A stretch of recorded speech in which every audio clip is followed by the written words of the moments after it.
What's good, man? What's good? How's everybody doing? How's everybody out there? Welcome in, y'all. What's good, man? Happy Monday, y'all. We made it. We got another weekend. Yes, sir.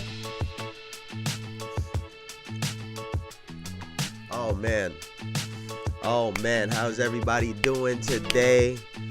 It's cold out there. It's cold out there, man. Everybody out there try to stay warm, y'all. It is cold. It is cold, man. How's everybody? Everybody had a good weekend. Everybody chilled out. Whatever y'all had to do. Y'all got, y'all partied. Y'all went outside. Whatever it is y'all did, I hope y'all had a great fucking time, man. Yes, sir.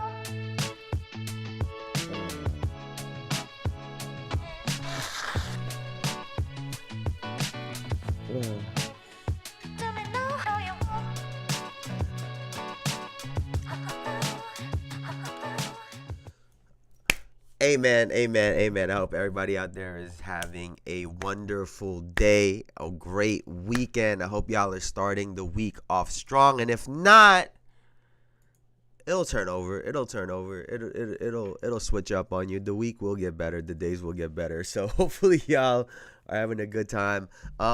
Story time. Before we get into the show, story time. So yesterday we were supposed to go to the movies. Well, we actually did go to the movies, but the movie theater is, essentially attached to a mall over here. So we were like, all right, let's just go to the mall just to kill time, right? We'll just go hang out. Movie was at like 7:45. So we were at the mall for like an hour, maybe an hour and a half. And, we hit a couple of stores. We're just walking around. Everything is normal, right? It's just a Sunday. I think it was supposed to go at like 7 p.m. So cool, right? We're just walking around. We're making our, it loops around, right? The mall loops around. And so we're on the side that has the stores that aren't as popular, right? The smaller brands, the more boutique kind of shops. They have some of their experiences or whatever. And so we're walking on that side, and all of a sudden the lights started flickering everywhere. And in some places the lights had turned off. It was like 6:30 at this point. So we're thinking, like, are they just closing? We're thinking, is that side of the mall just closing? For whatever reason, it closes earlier or whatnot. And then, one of the jewelry places, the security guard was just standing there. Didn't move. So we're just walking thinking this is just a part of it. But, Sam notices people are on the phones. They're like calling their managers or whatnot in the stores. They're telling people to leave because the shops were still open, right? The stores were still open. And some of them were beginning to close down as a result of the lights turning off. And so we're starting to realize at this point that there's like a blackout in this, either in the mall or just in the area or whatnot. So we're leaving to the exit towards the movie theater. And we're like, well, why don't we just check if the theater is experiencing the same thing to make sure it's whether it's just the mall or if it's the area. Come to find out, the movie theater was also closing that night or last night, so we didn't get to go watch our movie. Yeah, what the fuck? We didn't get to go watch our movie last night, so I don't know what's up with that. But there was a blackout, and then we were driving out of the area, and it honestly, it seemed like there was a blackout in that part of the town, in that little area. So hopefully they're good, but it was super interesting. I've never, I've been part of a blackout before in New York, right? But just to be outside in the mall and seeing people trying to figure out was just like it was fun. And then we're walking by all these stores are already closed up. And we're joking. We're like, because, nobody got the backup generator or whatever.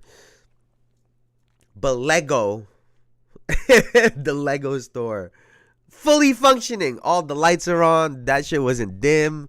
People are walking in there shopping. I'm like, Lego got the bag. Lego got the bag.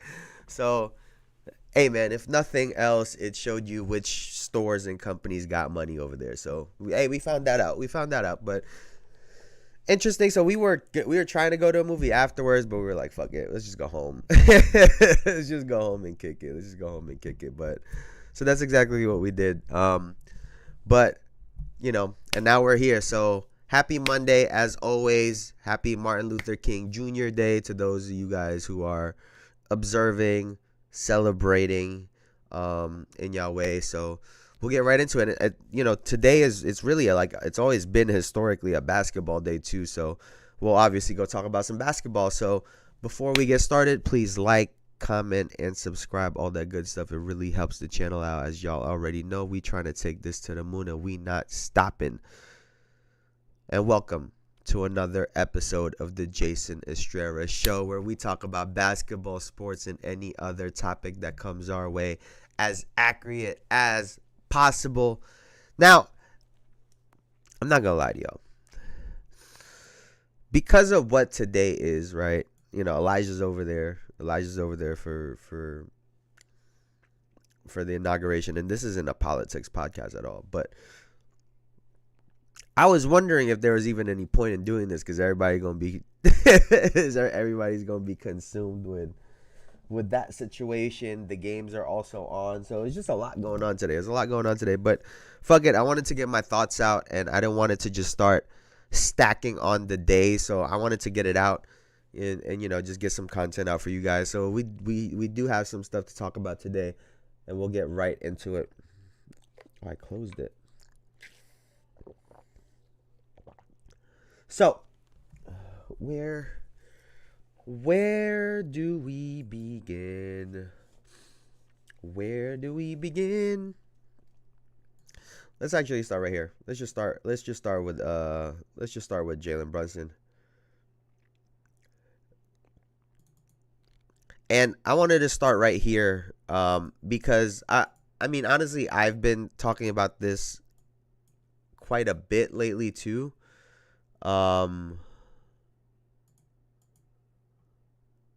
Let's see. How can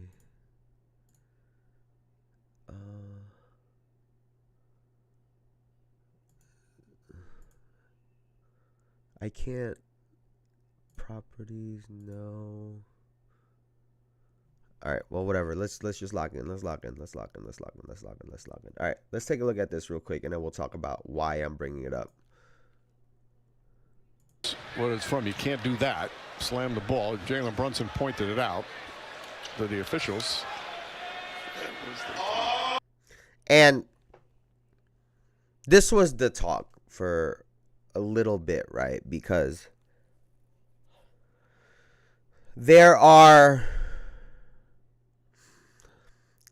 we've been talking about the complaints around the NBA for the last couple of weeks now, right? And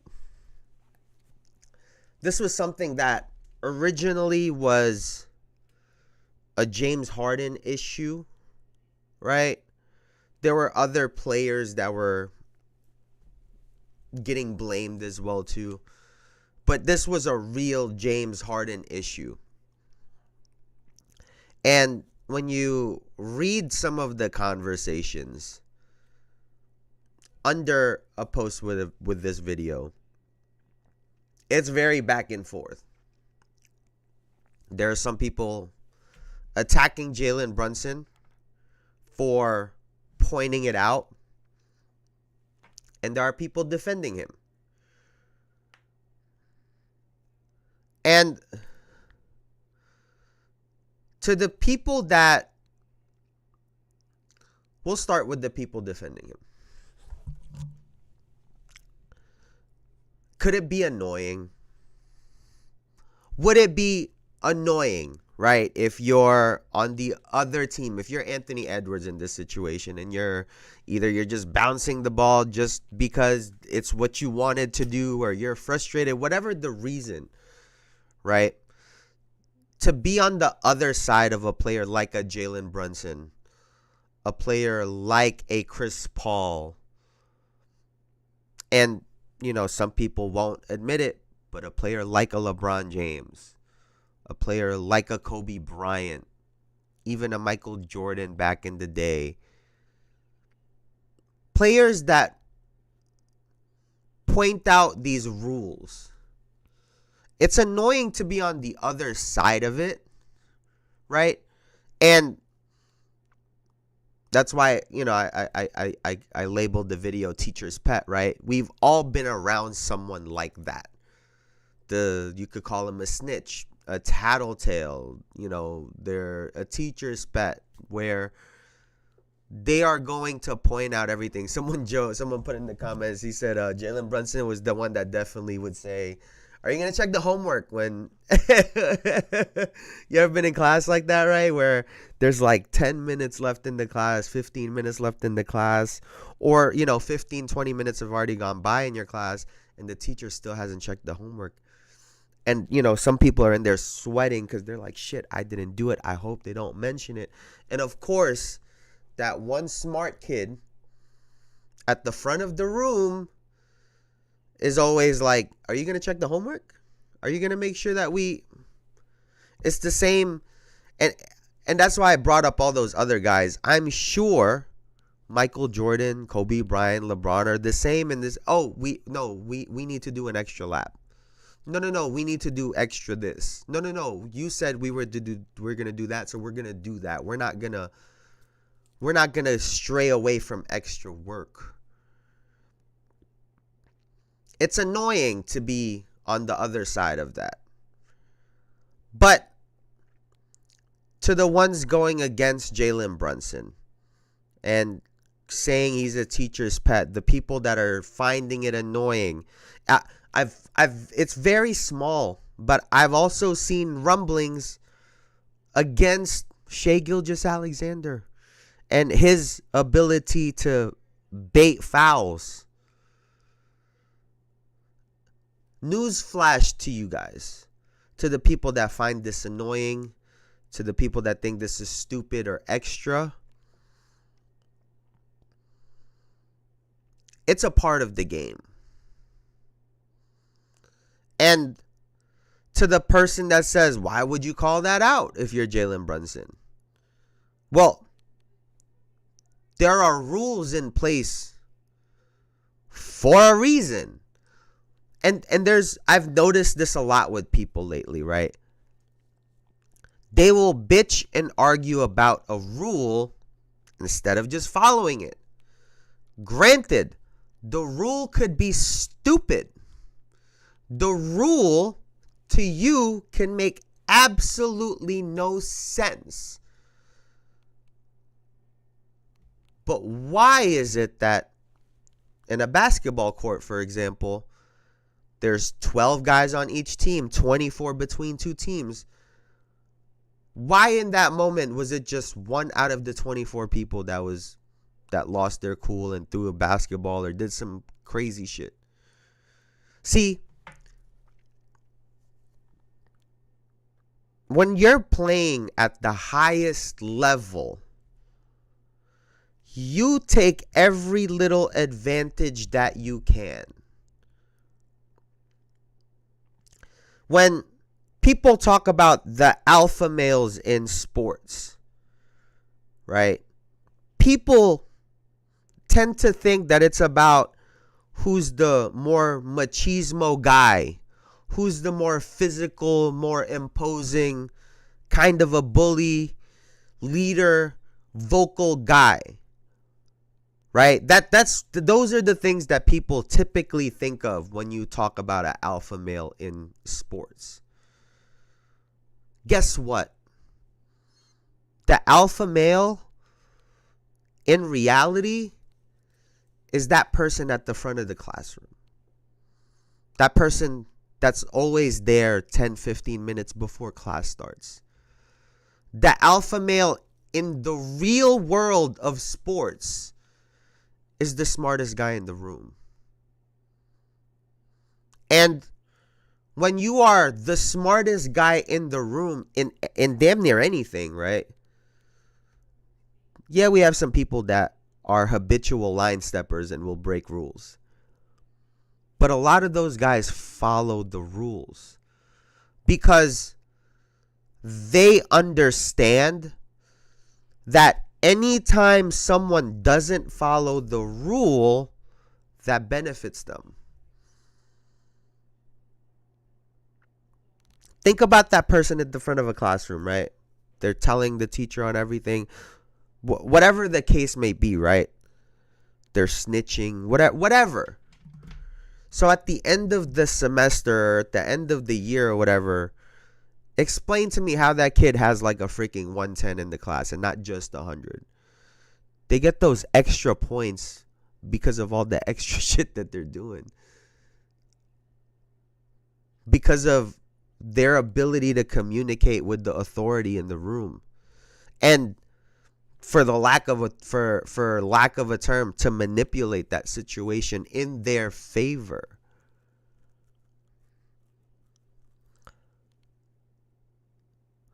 You know, everyone talks about Chris Paul controlling the game, being a floor general, or LeBron being that, or Kobe, or whoever it is. This is a part of it. The referees, the whistle in a basketball game can be used to your advantage. How about that one? It can be used to your advantage. So you can either complain about it. Oh, they're not doing this. They're not doing that. They're picking on me. They're blah, blah, blah, blah. Well, you can either keep complaining about it, or you could, one, learn the rule book, which I know all of these guys get year in and year out. Whether they read it or not is on them.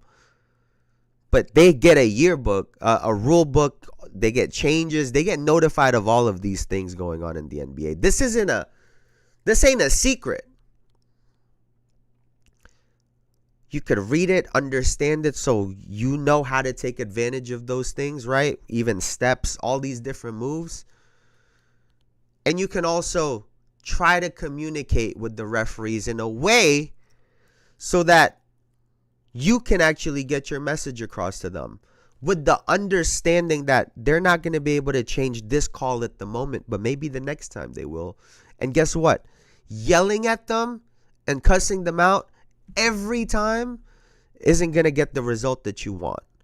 Calling them out in the media constantly is not going to get the result that you want. And it's funny to me that it's Anthony Edwards in this situation, right? Because he has been on the wrong side of this pretty much the whole year so far, right?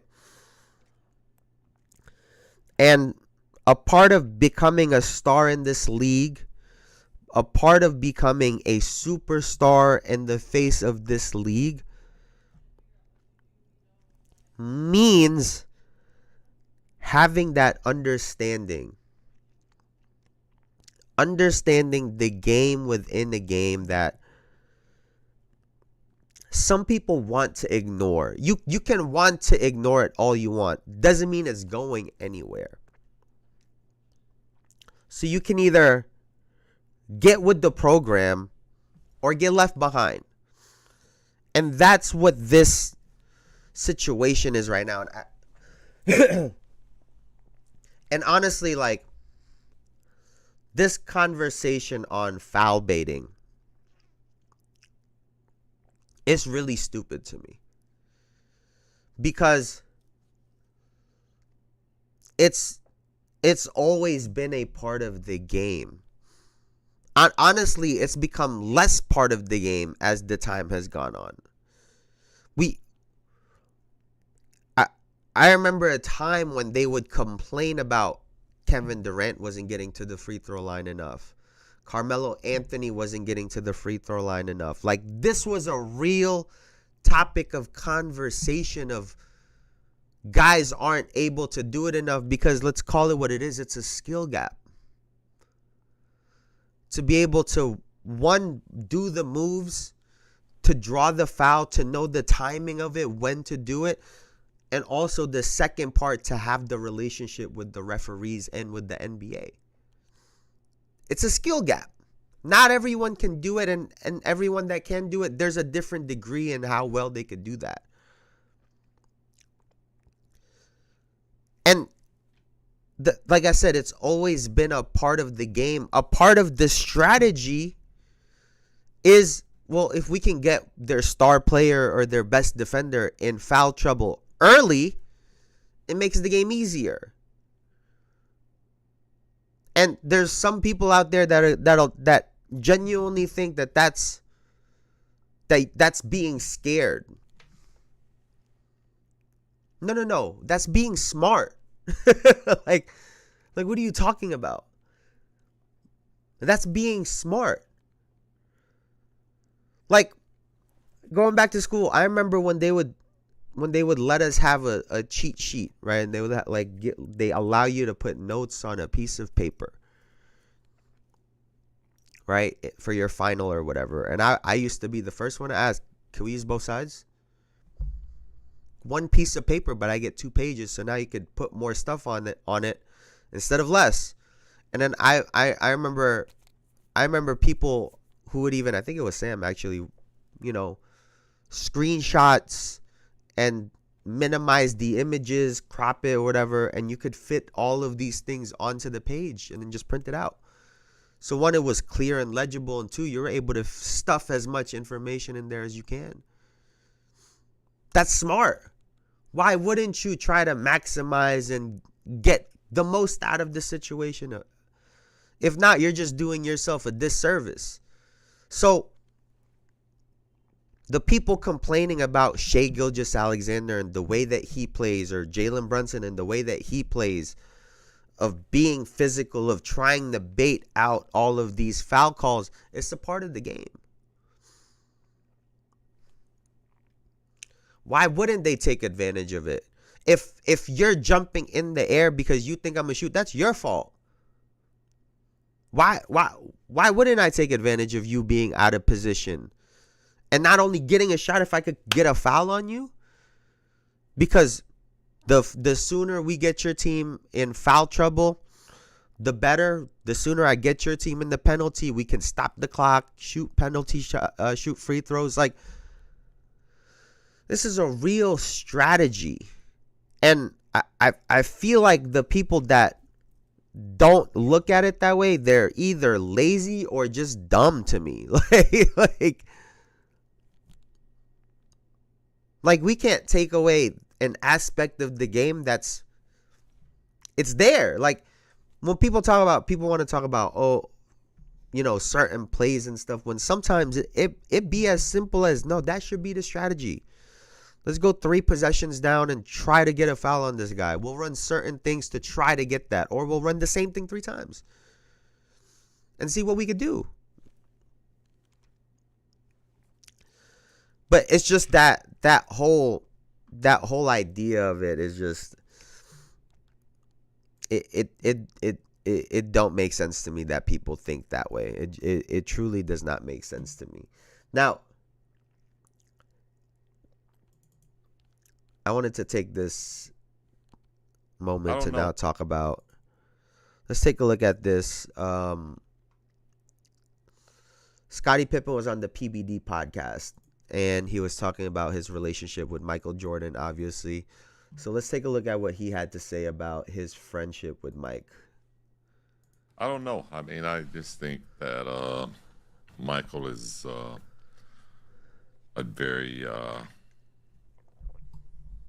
difficult person to deal with. I played with him for years, so I know that, don't sit there and try to procrastinate or stretch it, that the relationship is not where it was or not what it used to be, and it's never going to be the same. So why try and make something out of nothing, or try to make something that was never there? Great teammate, but we just never were great friends. Never, even when you guys played? No. So when you guys played together, how often was it for you guys to have dinner together? I mean, we may have like a pregame meal or something like that, but it's always a big party of people. How many times did just you and Michael have dinner in Chicago? Chicago has a lot of great... Scottie, stop it. Scottie, stop it. Never. How often did you guys hang out in that house, go shooting, basketball, talking, mentally getting ready for the playoffs? I never shot basketball there. I actually would go over in the morning when Grover was training. We would train together. Scottie, can you get the mic a little bit closer? I'm sorry. Yeah. I was actually, I would train with Michael. I guess the last 3 championships that we won, we trained together at his house. But other than that, we didn't really put a lot of time in away from basketball. Most of our time was spent, whether we were working out or on the practice floor. And so Scottie obviously had a lot to say about Michael Jordan right there, and has had a lot to say about Michael Jordan, after their careers. And here's the thing, right? Excuse me. Scottie Pippen was a great basketball player, right? I don't want to get that. I don't want that to be what's the term I'm looking for here? I don't want that to get lost in this, right? Scottie Pippen was a great basketball player, a 6-time champion. And this is the part for me where this gets weird. And that's because from the outside looking in, they were the best team in the 90s, one of the best teams ever, considered one of the greatest duos ever. I mean, there's a lot of conversations that Scottie Pippen is a part of. And when you talk about the Chicago Bulls and Michael Jordan in that era, you can't go very long without talking about Scottie Pippen.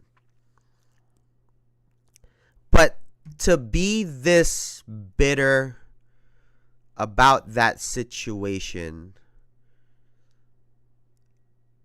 I think it hurts to watch, because their accomplishments are supposed to be positive. Their accomplishments, regardless of how close or not close they were as actual friends, they were able to together have a ton of success.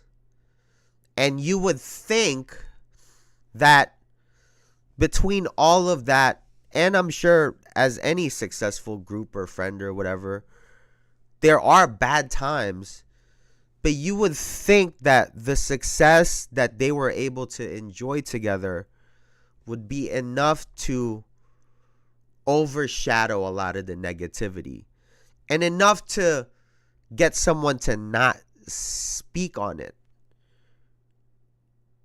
right? Out of respect. But Scottie Pippen he's done the opposite. And to me, this has a lot to do with The Last Dance. I think that even before that, obviously, Scottie Pippen has said things. LeBron James is he's thought that LeBron James was better than Michael and yada, yada, yada. I think there's actually an explanation for that. A lot of people early on called LeBron James, his style of play was more like a Magic, even kind of like a Scottie Pippen, a Grant Hill, right? A point forward. Obviously, Scottie Pippen is not LeBron James, but you can see where there are similarities. There are 6'8", 6'9" small forwards that have point guard abilities, and despite being the total point leader in NBA history and averaging like 27 a game for his career, LeBron, to a lot of basketball heads, is a pass first kind of player. And so stylistically, it doesn't surprise me that Scottie Pippen would prefer someone like a LeBron James. Doesn't surprise me at all. And then when you think about Michael Jordan, the scorer, right? We've heard about Kobe Bryant, people saying Kobe don't pass the ball. Teammates have joked about it, so on and so forth, right? To be the second best player to someone that shoots 20 to 30 times a game, I'm sure it weighs on you. Even with the championships, I'm sure it weighed on him. So those two things, I think, to me, can kind of explain some of the LeBron James comments over the years. I think a lot of it also has to do with the recognition, right? Scottie Pippen probably upset that he's not getting recognized more. Well, the guy was scoring almost 2 times the amount that you were scoring per game, year in and year out, Scottie. Like, it just, what are we talking about? And so then we get to The Last Dance. And I think the thing that hurt Scottie the most was the section about the pay, right? When he took his pay cut. And also when he didn't want to go back into the game against the Detroit Pistons. And he got called soft. He got called weak. All of the names in the book. And I think he blames Michael for that.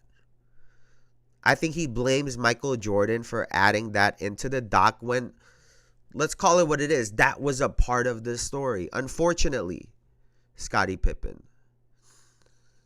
And I think that's where this stands. He feels disrespected. And that now changes the way that he views a lot of the things that happened between them. So I wanted to bring up this point very quickly, right? 92, 93, 93, 94 was the first season that the Chicago Bulls didn't have Michael Jordan, right? Scottie Pippen went from scoring 16.4 points per game to 17.8. 3-point percentage had gone up. Let's see what else we got here. 93, 94. Rebounds went up. Assists went down. Steals went up slightly. He was third in MVP voting. And then the year after that, 16.7 points per game. A lot of times, and I think we're all guilty of this, right? There are a lot of times where I think that we believe we're better than what we actually are. It's all of us, and it's a totally normal thing, right? But Scottie Pippen, you had your opportunity without Michael Jordan. See, I think this conversation goes a little bit differently. Forget the championship when Michael Jordan wasn't there.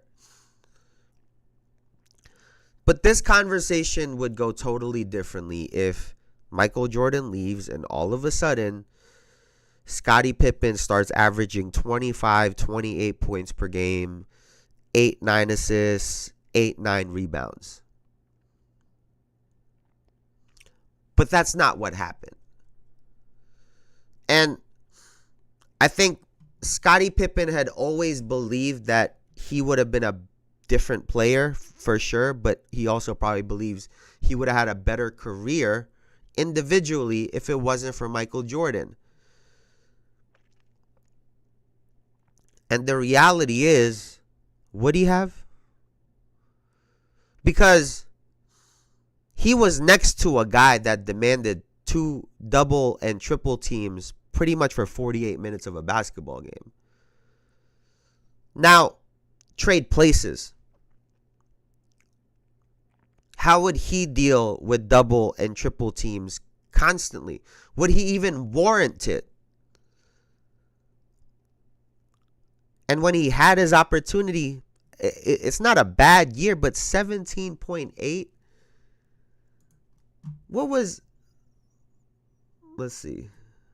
Because I want to see this shit. All right, let's see. Let's put it side by side. See, 92, 93. Regular season. Let's see. This guy was averaging 32.6.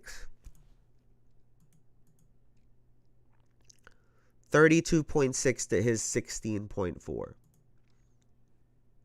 Literally double his output. Double.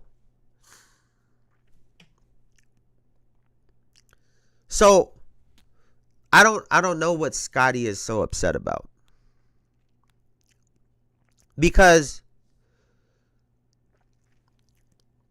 if you didn't have the championship success, and as a seasoned vet, when the best player leaves, you couldn't cross 20 points per game, what makes you think that you would have done it? Like, what does Scottie think would have happened? And also, he was lying. You could tell he was lying. He couldn't look at him in the eyes when he was telling those, oh, we've never had dinner, 0. He put the 0 up so he wouldn't have to look. He did one of these. He looking at everywhere in the room but the interviewer. Like, what are we doing? And it's funny to me, right? And I brought up the offense and the shots. Pretty much every other player, right? There was Scottie Pippen, there was Horace Grant, and I forget who else. That was, going on trips talking shit about Michael Jordan, right? All the role players didn't mind. See the irony in that, right? The role players didn't mind. They weren't fighting for shots with Michael Jordan. They understood their roles and what was supposed to happen, and they won.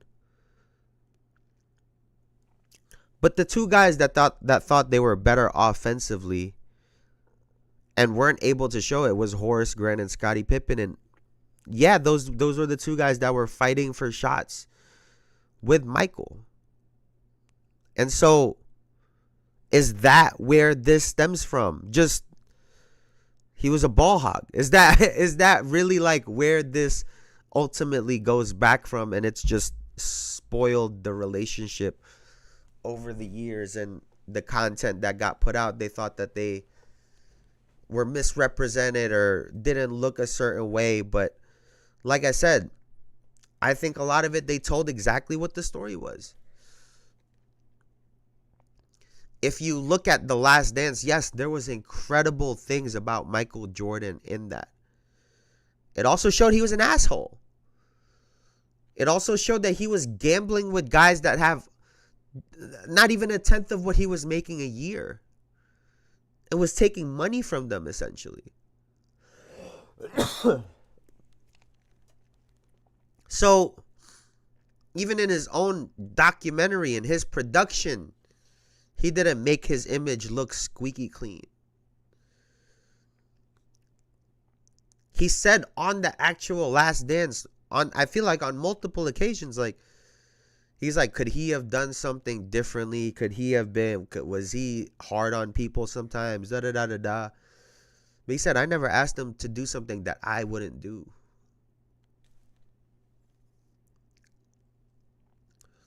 And even Scottie Pippen right there, like, you were talking about him, but then you still called him a great teammate. Because a lot of the stuff you're saying doesn't describe what a great teammate looks and sounds like. So which one is it? Was he a piece of shit or was he not? Like, at this point, he's just using Michael's name to go and get some bread. That's really what this comes down to. And clearly you never respected him. Your kid, like, I guess Michael's kid never respected. I mean, I guess his own wife didn't respect him either, Scottie Pippen. But that's for a whole nother time. Just like a serious lack of accountability for me, man. I'm not gonna lie to you. It's just a real serious lack in accountability. And Joe, how much? To someone that's not lacking in accountability, I wanted to bring up this Joe Mazzulla clip because I think this is really important for the game of basketball moving forward, right? So let's take a look at this. Joe, how much do you fear that a demoralizing loss like this will have? That's right, demoralizing. I'm sorry. It's not. Actually, I like the word fear better. I Okay. There is no fear. No fear. I'm actually more excited at this juncture of the season than I was at the beginning. So, why is that, Joe? Because, as I said, this is part of it. It's the fun part. And, again, we talk about what we've been able to accomplish as a team in the past. And if we're going to be on a journey together for however long that is, 2 years, whatever the case may be, like, this is what you sign up for. And, and you saw this is the most fun part that you have to have. And as long as we're in it, that's how we're going to attack it. So I didn't mean to cut off your question, but there's zero fear whatsoever. If anything, there's excitement. And this is the journey. So, sign me up for this. And I mean, you gotta love Joe. Like, you gotta love Joe, man, because what perspective? And I think it's important because when you're in professional sports and something like the NBA, it's 82 games long. There's a in-season tournament. There's so many ups and downs, right? People say it all the time. Basketball is a game of runs. Well, so is this season. You're going to have good stretches. You're going to have some low points. The idea is try to minimize the low points and those stretches where you're struggling, right? That's what you're hoping for. But to Joe Mazzulla's point, you can't take them away. And there's only so much learning that you could do in victory. Right? Like, something that I fear for the Cleveland Cavaliers, because a lot of these guys are young, right? Outside of a Donovan Mitchell or Jared, even Jared Allen's still young. But they've been on such a hot streak. If they hit a wall and hit a slump, and let's say, what if it's towards the end of the year, or if it's in the playoffs, if you're the Cleveland Cavaliers, who hasn't dealt with that situation much this whole year, let alone years, right? How are they going to pull themselves out of it? You compare that to a team like the Boston Celtics, right? And that's not to say that the Boston Celtics don't have issues that they have to fix. They absolutely do. But if they can right their ship, when the playoffs come around and they have a slump or they have a little bit of a low point, they have all of these moments throughout the season and throughout the seasons that they can look at to try to dig them out of that situation because they've been in it before.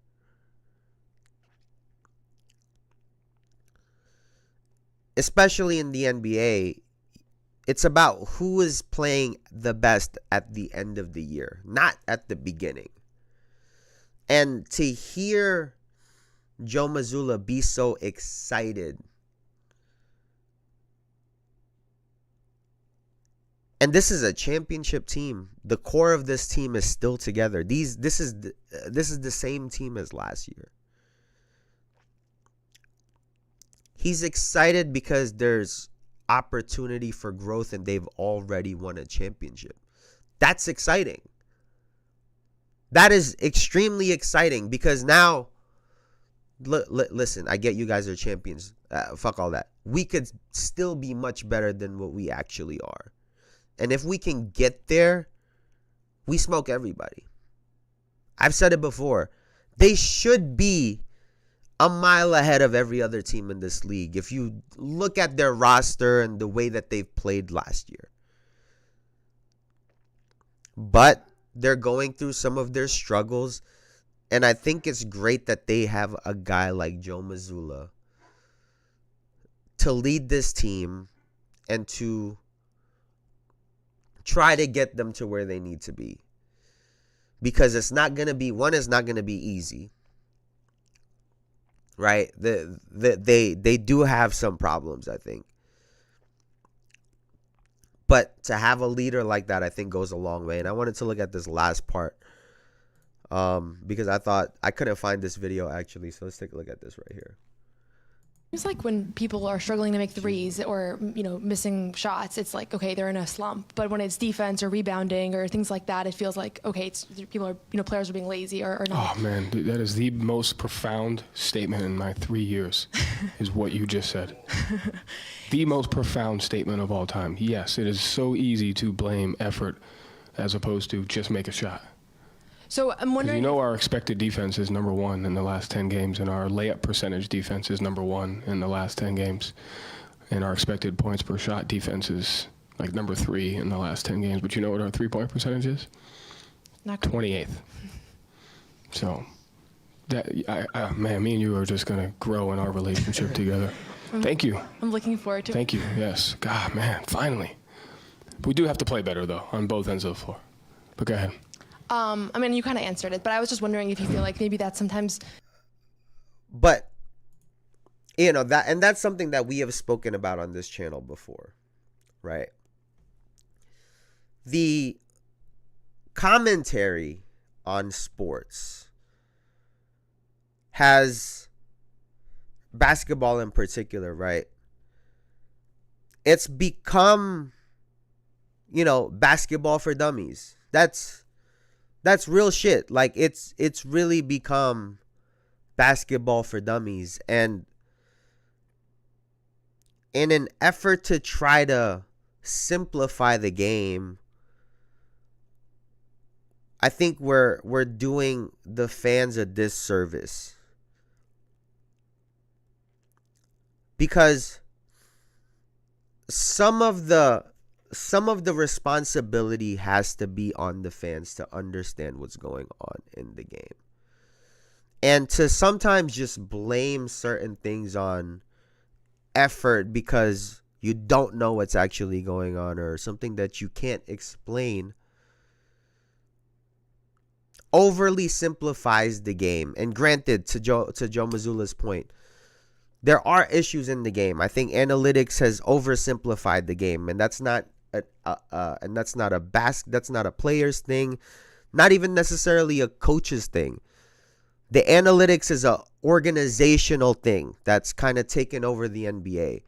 And when the owner puts his foot down and says certain things, these are what my analytics guys are saying, da da da da da, this is how we have to play, and so on and so forth, it puts some coaches and players in a tough spot because that guy cuts their check. And so, yes, can we blame the players and the coaching staff in these teams? Absolutely. Like the Boston Celtics, for example, I think they take bad 3-point shots. The number isn't necessarily the issue. The type of shots that they take are horrible. The Oklahoma City Thunder the other day, and they're not a known 3-point shooting team, but they took 53 shots against the Cleveland Cavaliers. No one talks about it. No one talks about it. Everyone wants to pick and choose. Everyone wants to cherry pick when to use certain information or certain statistics when it benefits their argument, but it really, there needs to be a shift in the way that we think about this, because like I said, for the Boston Celtics, for example, the issue is not necessarily the amount of threes, it's the type of threes that they're taking. Do I think they could benefit from taking less threes, especially on certain games? Absolutely. Do I think that their goal should not be to put up 50 threes a game? Their goal should be to play their game, to play their offense, and whatever that number is in the 3-point attempts column is that number. If the game doesn't call for 40, 50 threes and they only end up with 25, 30, they should be happy with that if they get the win. If they need their 40 to 50 threes, well, there you go. But I think that type of conversation is a lot more helpful, and it creates a more positive outlook on just this game itself. Because I think what's happened too is everyone is just feeding into the negativity. And it's so easy. It's so easy to feed into the negativity. And I'll be honest with you. There's people that comment on my videos that talk about the 3-point shot and this and that, and they speak very broadly and off the cuff about it. And I truly believe this. Y'all aren't watching games. Some of them will probably get offended. Some people will get upset. Or defend themselves. No, you're not watching games. You're not watching multiple teams. You're not making the effort to watch all of these other teams in the NBA. Because if you were, then you would notice very quickly that the narrative on some of these negative topics revolve around the same teams. So if some of y'all just open y'all eyes and watched more games, you would find that that's not everything. The media is not everything that they're talking about. Celtics should try to acquire Ben Simmons and slow down the amount of shots taken, balance them out. No. That is not what they should do. They should do the opposite of that. Honestly, they should probably release Ben Simmons and have that motherfucker do flag football or something, because no way. No way. Like there was someone in here the other day talking about the type of games that were going on. I'm like, brother, did you see the Cavaliers Oklahoma City game? Have you watched the Atlanta Hawks? Have you watched the Orlando Magic or the Have you watched any other team outside of the Lakers or the freaking Boston Celtics or whatever team? Have you watched any of these other teams in these other games? Like, there is some parity and some variety in the league currently. Could there be more? Yes. Yes, I do think that there are some teams that don't have a real identity in the league. And, you know, that's something Anthony Edwards, I think, has smartly spoken about on a few occasions about his Minnesota Timberwolves team. Like, there needs to be an identity, and everyone's identity can't be, we're going to shoot a bunch of threes. That's just it will never work, right? It will never work. And honestly, the funny thing about even that topic is, even in the 2000s and the 90s, you do know that everyone was still copying the best teams, right? Like, everyone was still copying the best teams. It's just the best teams weren't the Golden State Warriors.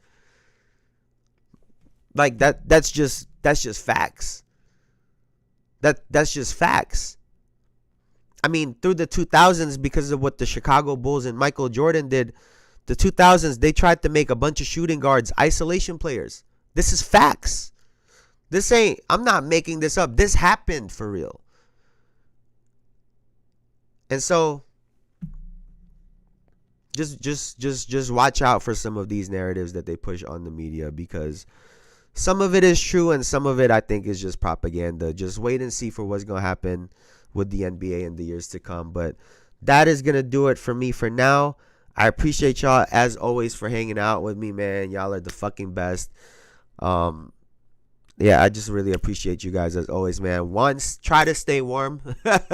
Try to stay warm. It is cold as shit everywhere right now, so try your best to stay warm. And take care of yourselves, man. Be safe as always. I'll see y'all on Wednesday. Have a great rest of y'all day. I appreciate y'all so much. Before I get out of here, please like, comment, and subscribe. All that good shit. It really helps the channel out. We're trying to take this to the moon, as y'all already know. And as always, y'all could have been anywhere on the internet, but y'all were here with me. And I appreciate you for that, man. I thank you guys so much. I'll see y'all on Wednesday, man. Have a good day. Peace, peace, peace, peace, peace.